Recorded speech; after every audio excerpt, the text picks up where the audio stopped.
गंग गणपते नमो नमः। श्रीमद् वाल्मीकि रामायण युद्धकांड 28वां सर्ग भाग 2/2। लक्ष्मण और इंद्रजीत की परस्पर रोष धरी बातचीत और घोर युद्ध। वहां पहुंचकर वो पहले कठोर वाणी में कहा, सुमित्रा कुमार, पहले युद्ध में मैंने जो पराक्रम दिखाया था उसे क्या भूल गए? उसी दिन तुमको और तुम्हारे भाई को मैं बांध लिया था। उस समय तुम युद्ध भूमि में बड़े बड़े छटपटा रहे थे। उस महायुद्ध में ब्रज और अश्विनी के समान तेजस्वी बाणों को मैंने तुम दोनों भाइयों को पहले धरती पर सुला दिया था। तुम दोनों अपने अग्रगामी सैनिकों के साथ मूर्छित हो रहे थे। अतः मालूम होता है कि तुमने उन सब बातों की याद नहीं आ रही है।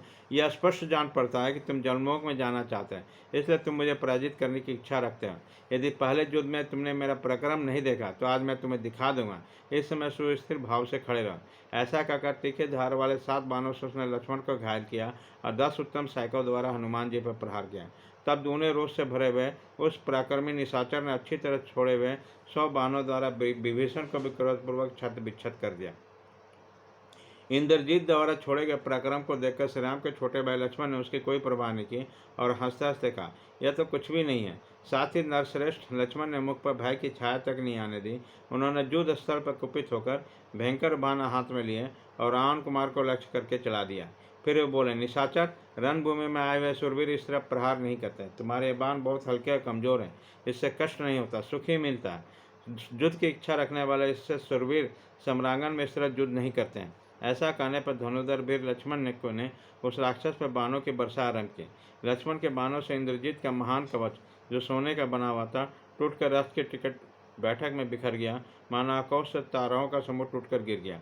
कवच कट जाने से नाराजों के प्रहार से वीर इंद्रजीत के सारे अंगों में घाव हो गया। वह सम्रांगण में रक्त से रंजित होकर प्रातःकाल सूर्य की भांति दिखाई देने लगा। तब भयानक पराक्रमी वीर रावण कुमार ने अत्यंत कुपित होकर समर भूमि में लक्ष्मण को सहस्रों बाणों से घायल कर दिया। इससे लक्ष्मण का भी दिव्य एवं विशाल कवच छिन्न भिन्न हो गया और दोनों शत्रु दमन वीर एक दूसरे का प्रहार का जवाब देने लगे। वे बार बार हाँफते हुए भयानक युद्ध करने लगे। युद्ध स्थल में बाणों के आघात से सारे अंग छत विक्षत हो गए। फिर दोनों सब ओर से लहूलुहान हुए। दोनों बार वीर दीर्घ काल तक एक दूसरे पर पहने बाणों का प्रहार करते रहे। दोनों ही महामनुष्य और युद्ध की कला में निपुण थे। दोनों भयंकर पराक्रम प्रकट करते थे और अपने अपने विजय के लिए प्रयत्नशील थे। दोनों का शरीर बाण समूह से व्याप्त थे। दोनों के कवच और ध्वज कट गए थे। जैसे 2 झरने जल बहा रहे, उसी तरह दोनों अपने शरीर से गर्म गर्म रक्त बहा रहे थे। दोनों ही भयंकर गर्जना के साथ बाणों के घोर वर्षा कर रहे थे। मानव प्रलय काल के 2 नील मेघ आकाश में जल की धारा बरसा रहे हैं। वहाँ जूझते हुए उन दोनों वीरों का बहुत अधिक समय व्यतीत हो गया, परंतु दोनों न तो युद्ध में विमुख हुए न उनके थकावट हुई। दोनों अस्त्र वेताओं में श्रेष्ठ है। आप 12 अपने अस्त्रों का प्रदर्शन करते थे। उन्होंने आकाश में छोटे बड़े बाणों का जाल बांध लिया। वह मनुष्य राक्षस दोनों वीर बड़े फुर्ती के साथ अद्भुत और सुंदर ढंगों का बाणों का प्रहार करते थे।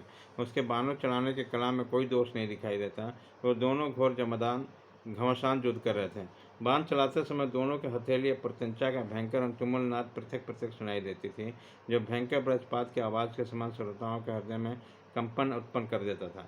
और दोनों रणमुक्त वीरों का आकाश शब्द आकाश में परस्पर टकराते हुए 2 महाभयंकर मेघों के गड़गड़ाहट के समान सुशोभित होता था। और दोनों बलवान वीर सोने के पंख वाले नाराज से घायल होकर शरीर से खून बहा रहे थे। दोनों ही यशस्वी थे और अपने अपने विजय के लिए प्रयत्न कर रहे थे। युद्ध में उन दोनों के चलाए हुए स्वर्णमय पंखों वाले बाण एक दूसरे में शरीर पर पड़ते, रक्त से भींग कर निकलते और धरती में समा जाते। उनके हजारों बाण आकाश में तीखे शस्त्रों से टकराते थे, उन्हें तोड़कर टुकड़े टुकड़े कर डालते। वहाँ बड़ा भयंकर युद्ध हो रहा था। उसमें उन दोनों वाहनों के समूह युद्ध में गाहपत्य और आहवनीय नामक 2 प्रज्वलित अग्नियों के साथ बिछे हुए कुशों के ढेर के बाती जान पड़ते। उन दोनों महामनुष्य वीरों के छत बिच्छत शरीर वनों में पत्रहीन और लाल पुष्पों से भरे हुए पलाश और सेमल के वृक्षों के समान सुशोभित होते थे। एक दूसरे को जीतने की इच्छा वाले इंद्रजीत और लक्ष्मण लहरा कर बारंबार भयंकर मार काट मचाते। लक्ष्मण रणभूमि में रावण कुमार पर चोट करते और रावण कुमार लक्ष्मण पर। इस तरह दोनों एक दूसरे पर प्रदान करते हुए वीर थकते नहीं थे। उन दोनों के वेगशाली वीरों के शरीर पर बाणों के समूह धंस गए। इसलिए दोनों महापरिक्रमी योद्धा, जिन पर बहुत से वृक्ष उगाए, उन दोनों पर्वतों के समान शोभा पाते थे। बाणों से ढके हुए खून से भिंगे हुए उन दोनों के शरीर पंख से जलते हुए आग के समान उद्दीप्त हो रहे थे। इस तरह युद्ध करते हुए उन दोनों का बहुत समय व्यतीत हो गया, परंतु वो दोनों न तो युद्ध से विमुख हुए न उन्हें पराजित हुए। युद्ध के मुहाने पर पराजित न होने वाले लक्ष्मण के युद्ध जनित श्रम का निवारण तथा उसके प्रिय और हित का संपादन करने के लिए महात्मा विभीषण युद्धभूमि में आकर खड़े हो गए। इस प्रकार श्री वाल्मीकि निर्मित आस रामायण युद्ध कांड में 28वां सर्ग भाग 2/2 पूरा हुआ।